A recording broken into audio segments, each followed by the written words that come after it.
कोल्हापूर जिल्ह्यात पेट्रोल आणि डिझेलसाठी पेट्रोल पंपावर वाहन चालकांची रात्री रांगा पाहायला मिळाल्यात।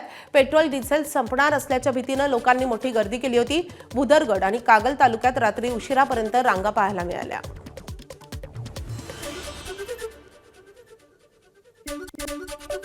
आखातातील युद्धाच्या झळा सर्वसामान्यांना बसतात। व्यावसायिक गॅसच्या तुटवड्याचा परिणाम आता कोल्हापुरातील अनेक छोट्या हॉटेल व्यावसायिकांवरही होत आहे। व्यावसायिक गॅस सिलेंडरच्या तुटवड्यामुळे अनेक नाश्ता आणि चहाच्या गाड्या बंद करतात आणि त्यामुळे छोट्या व्यावसायिकांच्या रोजगाराचा मोठा प्रश्न निर्माण झालाय। युद्धाच्या नावाने पपई उत्पादक शेतकऱ्यांची व्यापाऱ्यांकडून पिळवणूक होतीये। व्यापाऱ्यांकडून पपईचे दर 7 ते 8 रुपयांवर मागितले जात आहेत। त्यामुळे पपई उत्पादक शेतकऱ्यांना मोठ्या प्रमाणात आर्थिक फटका सहन करावा लागतोय। गेल्या वर्षी पपई पिकाला 14 ते 15 रुपयांचा भाव होता। आता मात्र पपई उत्पादन संपलं तरी देखील 13 ते 14 रुपयांचा भाव मिळालेला नाहीये। आता तर शेतकऱ्यांच्या बांधावर येऊन युद्धाच्या नावाने कमी दरात व्यापाऱ्यांकडून पपई मागितली जाते। पपई राज्याबाहेर जात नसतानाही युद्धाच्या नावाने पपईचे दर 7 ते 8 रुपयांवर आणून व्यापारी शेतकऱ्यांची पिळवणूक करत आहेत असं शेतकऱ्यांचं म्हणणं आहे। या वर्षी पपईला खूप कमी भाव आहे। व्यापारी युद्धाच्या नावाखाली 6 ते 7 रुपये पर किलोने पपई मागताय। मागच्या वर्षी या वेळेस 15 ते 16 रुपये किलो पपई जात होती, पण आता जर फोन केला व्यापाऱ्यांना आपण ते लगेच सांगतात आपल्याला आता युद्ध चालू आहे, मागणी नाही पपईला, कुठं पाठवू, घ्यायला येत नाही। लगेच शेतात आल्यावरती भाव ठरवतात ते शेतकऱ्यांचा, हाच भावाने काढू आम्ही। तर आता ही पपई पूर्णतः खराब होते। या वर्षी प्रचंड नुकसान झालेलं आहे पपईमध्ये, त्यामुळे शासनाने याकडे लक्ष द्यायला पाहिजे। सदर व्यापारी शेतकऱ्यांची पिळवणूक करतायत। सातारा जिल्हा परिषदेच्या निवडणुकीतील भाजपच्या भूमिकेनंतर शिवसेना आता ऍक्शन मोडवर आली आहे। आज एकनाथ शिंदेंच्या उपस्थितीत शिवसेनेचे मंत्री आणि आमदारांची महत्त्वाची बैठक होणार आहे। साताऱ्यातील जिल्हा परिषद निवडणुकीत भाजपच्या मंत्र्यांच्या भूमिकेमुळे शिवसेनेमध्ये प्रचंड मोठी नाराजी आहे आणि त्यामुळे या बैठकीत कोणता महत्त्वाचा निर्णय होतो हे पाहणं महत्त्वाचं असेल। सातारा जिल्हा परिषदेची सत्ता हातात घेण्यासाठी भाजपने पहिल्यापासून पावलं उचलली होती आणि त्या दृष्टीने ऑपरेशन लोटसची तयारी सुरू झाली होती। त्यात भाजपने राष्ट्रवादीचे 3 आणि शिंदे सेनेचे 2 सदस्यही फोडले होते। या सर्व प्रकारामुळे शिवसेनेमध्ये भाजप विरोधात तीव्र नाराजी निर्माण झाली आहे। सातारा जिल्हा परिषदेवरून राजकारण आता तापू लागले। राष्ट्रवादी काँग्रेस पक्षाने आज भाजप विरोधात आंदोलनाची हाक दिली आहे। सकाळी 10 वाजता विधिमंडळाच्या पायऱ्यांवर राष्ट्रवादी काँग्रेसचे सर्व आमदार आंदोलन करतील। सातारा जिल्हा परिषद अध्यक्षपदाच्या निवडीत भाजपकडून दादागिरी केल्याचा राष्ट्रवादीचा आरोप आहे। शिवसेना आणि राष्ट्रवादीचे संख्याबळ जास्त असतानाही भाजपनं बळाच्या जोरावर अध्यक्षपद मिळवल्याचा दावा केला जातोय। आंदोलनानंतर कॅबिनेट बैठकीतही हा मुद्दा मुख्यमंत्र्यांसमोर मांडला जाणार आहे। साताऱ्याच्या जिल्हा परिषदेच्या निवडणुकीत शिवसेनेची मदत झाल्याची कबुली आता भाजपने दिली आहे। हास्य कल्लोळात भाजपच्या नवनिर्वाचित जिल्हा परिषद अध्यक्षा प्रिया शिंदे यांनी महेश शिंदे यांची मदत झाल्याची कबुली दिली आहे। सातारा जिल्हा परिषदेच्या नवनिर्वाचित अध्यक्षा प्रिया शिंदे आणि उपाध्यक्ष राजू भैया भोसले यांनी महाराष्ट्राचे पहिले मुख्यमंत्री स्वर्गीय यशवंतराव चव्हाण यांच्या समाधीस्थळी अभिवादन केले। यावेळी आमदार अतुल भोसले आणि मनोज घोरपडे उपस्थित होते। या कार्यक्रमात प्रिया शिंदे यांनी शिवसेनेचे आमदार महेश शिंदे यांची मदत झाल्याचे कबूल केले आहे।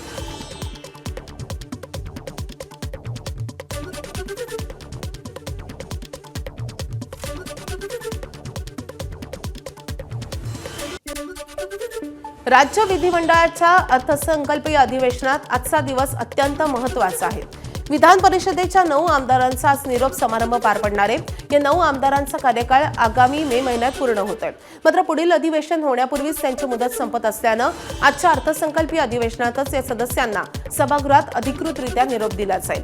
यामध्ये सर्वात महत्त्वाचं नाव म्हणजे शिवसेना ठाकरे गटाचे पक्षप्रमुख उद्धव ठाकरे यांचं।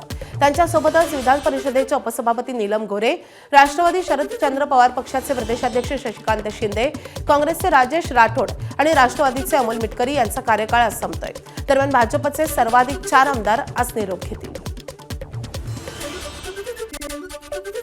एप्स्टीन फाईल्सचं सत्य समोर यावं, राष्ट्रीय स्वयंसेवक संघानं या संदर्भात स्पष्ट भूमिका घेत मोदींचा राजीनामा घ्यावा या मागणीसाठी वंचित बहुजन आघाडी आज नागपूरच्या संघ मुख्यालयावर धडक मोर्चा काढणार आहे।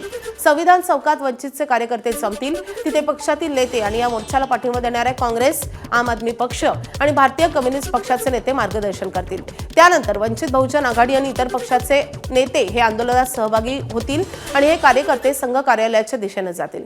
काँग्रेसचे प्रदेशाध्यक्ष हर्षवर्धन सपकाळही या मोर्चात सहभागी होणार आहेत। दरम्यान वंचित बहुजन आघाडीच्या मोर्चाला पोलिसांनी परवानगी नाकारली आहे, मात्र तरीही वंचित मोर्चा काढण्यावर ठाम आहे।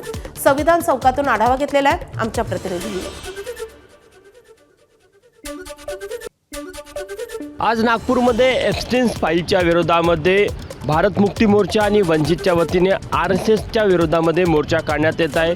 आपण बघू शकतो की नागपूरच्या संविधान चौकामध्ये या मोर्चाचं भव्य व्यासपीठ देखील उभारण्यात आलेलं आहे आणि विशाल जन आक्रोश संयुक्त मोर्चा अशा प्रकारे या संपूर्ण व्यासपीठाला नाव देण्यात आलेलं आहे, ज्यामध्ये आपल्याला काँग्रेसचे प्रदेशाध्यक्ष हर्षवर्धन सपकाळे यांचा देखील मोठा फोटो पाहायला मिळत आहे। त्यानंतर वंचित बहुजन आघाडीचे अध्यक्ष डॉक्टर प्रकाश आंबेडकर यांचा देखील फोटो आपल्याला पाहायला मिळत आहे आणि या व्यतिरिक्त इतरही नेते विजय वडेट्टीवार असेल, विकास ठाकरे असेल किंवा इतर वेगवेगळे संयुक्त मोर्चाच्या नेत्यांचे देखील फोटो आपल्याला पाहायला मिळत आहे। मात्र महत्त्वाची गोष्ट की नागपूर पोलिसांनी या मोर्चाला फक्त संविधान चौकापुरतीच परवानगी देण्यात आलेली आहे। या मोर्चेकऱ्यांची मागणी होती की त्यांना संघ मुख्यालयावर मोर्चा काढायचा आहे, मात्र कायदा सुव्यवस्थेचं कारण देत पोलिसांनी ही परवानगी पूर्णतः नाकारलेली आहे। अशा प्रकारची पोलिसांची भूमिका ही सरकारच्या बाजूची असल्याचा आरोप हे संपूर्ण मोर्चेकरी करताना आपल्याला पाहायला मिळत आहे। राष्ट्रीय स्वयंसेवक संघाच्या मुख्यालयावरच मोर्चा काढणार अशी भूमिका या नेत्यांनी घेतली, त्यामुळे निश्चितच बघणं महत्त्वाचं राहणार आहे की पोलीस या संपूर्ण प्रकरणाला कशा प्रकारे हाताळतं। मात्र कुठेतरी एप्स्टीनच्या ज्या काही वेगवेगळ्या फाईल आहेत ज्यामध्ये भारतीय नेत्यांचा संबंध आहे, हे संपूर्ण प्रकरण राष्ट्रीय स्वयंसेवक संघाकडून दाबण्यात येण्याचा प्रयत्न होत आहे। त्यामुळे कुठेतरी या विरोधामध्ये हा जन आक्रोश मोर्चा काढल्याचं आयोजकांकडून सांगण्यात येत आहे। कॅमेरामॅन मिथुन आत्मनेसह तुषार कोहळे, ABP माझा, नागपूर। कोकणातील आंबा आणि काजू उत्पादक शेतकऱ्यांच्या मागण्या पूर्ण करण्यासाठी आज मुंबई गोवा राष्ट्रीय महामार्गावर सिंधुदुर्गातल्या नांदगाव येथे शेतकरी नेते राजू शेट्टी यांच्या नेतृत्वाखाली चक्काजाम आंदोलन होत आहे। बदलत्या वातावरणाचा फटका यंदाच्या आंबा आणि काजूवर मोठा परिणाम झाला असून जवळपास आंबा 90% तर काजूचं 60 ते 65% उत्पन्न घटलंय। जोपर्यंत सरकार समाधानकारक घोषणा करत नाही तोपर्यंत बेमुदत आंदोलन हे महामार्गावर केलं जाईल। नोटिसा देऊनही दडपशाही भीती दाखवली तरी मागे हटणार नाही असा इशाराही राजू शेट्टींनी दिला आहे। शेतकरी नेते राजू शेट्टी यांनी सांगितलं होतं, त्या संदर्भात बोलण्यासाठी आपल्यासोबत आहेत। सर, आज तुम्ही चक्काजाम आंदोलन करताय, कशा स्वरूपाचे आंदोलन असेल? आम्ही मुंबई गोवा राष्ट्रीय महामार्ग रोखायचं ठरवलं आहे आणि त्या ताकदीनं आज आम्ही रस्त्यावर जाणार आहोत। मुंबई गोवा महामार्ग तुम्ही रोखताय, तर किती वाजल्यापासून हे आंदोलन असेल, काय स्वरूप असेल पूर्ण? साधारणपणे 10:30 वाजल्यापासून हे आंदोलन सुरू होईल आणि ते बेमुदत असेल जोपर्यंत सरकार काही घोषणा करत नाही आणि ती घोषणा आंबा आणि काजू उत्पादक शेतकऱ्यांना समाधान वाटेल असे, नाहीतर उगाच पुढीतनं अंगारा दिल्यासारखा त्या खरातासारखा अंगारा देऊ नका आम्हाला। कोकणातल्या शेतकऱ्याला न्यायच दिला पाहिजे, कारण 50 वर्षात पहिल्यांदा काहीतरी तो मागतोय आणि त्याचं समाधान नाही झालं तर सरकारला ते मागात पडेल। सरकारची दडपशाही असं वाटतं का? 100% दडपशाही आहे, पण याच्यामुळं परिणाम उलटाच होईल। रबरी चेंडू जेवढा वेगात तुम्ही दाबाल तेवढ्याच वेगात तो उसळी घेत असतो, तसंच कोकणातल्या शेतकऱ्याला उशिरा काय होणार, पण तो जागा झालेला आहे, त्याला तुम्ही जेवढं दाबाल तेवढी तो उसळी मारणार आहे। हे आंदोलन सुद्धा यशस्वी आम्ही करणारच। एकतर केंद्र सरकारकडं राष्ट्रीय आपत्ती निवारण कोषमध्ये हजारो कोटी रुपये पडून आहेत आणि कोकणातला काजू आणि आंबा उत्पादक शेतकरी त्यातल्या नुकसान भरपाईसाठी हकदार आहे, पण दुर्दैवानं राज्य सरकारनं अजूनही केंद्राशी संपर्क साधलेला नाही। मी जाऊन आलोय, पण तिथं मला सांगितलं की अजूनही राज्य सरकारकडून काही आमच्याकडे आलेलं नाही। कॅमेरा पर्सन परेशसह सदाशिव लाड, ABP माझा, कणकवली, सिंधुदुर्ग। सांगली शहीद भगतसिंग राजगुरू सुखदेव शहीद दिनानिमित्त शक्तीपीठ महामार्गाविरोधात शेतकरी कामगार पक्ष आणि शेतकऱ्यांचा जिल्हाधिकारी कार्यालयासमोर आंदोलन होणार आहे। हजारो शेतकऱ्यांना भूमिहीन करणारा शक्तीपीठ महामार्ग रद्द करा यासह विविध मागण्यांसाठी हे आंदोलन करण्यात येते। सांगली जिल्हाधिकारी कार्यालयासमोर सकाळी 11 वाजता हे आंदोलन होईल। या आंदोलनाच्या निमित्तानं पुन्हा एकदा शक्तीपीठ महामार्गाचा मुद्दा सांगली जिल्ह्यात चर्चेला येतोय।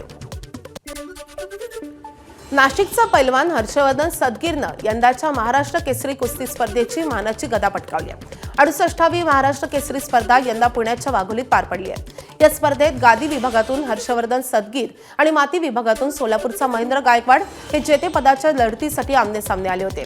या लढतीत सदगीरनं महेंद्र गायकवाडला पराभूत करून दुसऱ्यांदा महाराष्ट्र केसरी होण्याचा मान मिळवलाय. याआधी 2019 साली हर्षवर्धन सदगीर महाराष्ट्र केसरी स्पर्धेचा विजेता ठरला होता. हर्षवर्धन हा अर्जुनवीर काका पवार यांचा पठ्ठा आहे. पुण्यातल्या काका पवारांच्या तालमीत तो सराव करतो. दरम्यान दुसऱ्यांदा महाराष्ट्र केसरीचा किताब पटकावल्यानंतर हर्षवर्धननं मॅटवरच्या कुस्तीतून निवृत्ती घेत असल्याची घोषणा केली आहे. महाराष्ट्र केसरीची मानाची गदा दुसऱ्यांदा पटकावल्यानंतर हर्षवर्धन सदगीरनं नेमकी काय प्रतिक्रिया दिली आहे आपण पाहूया.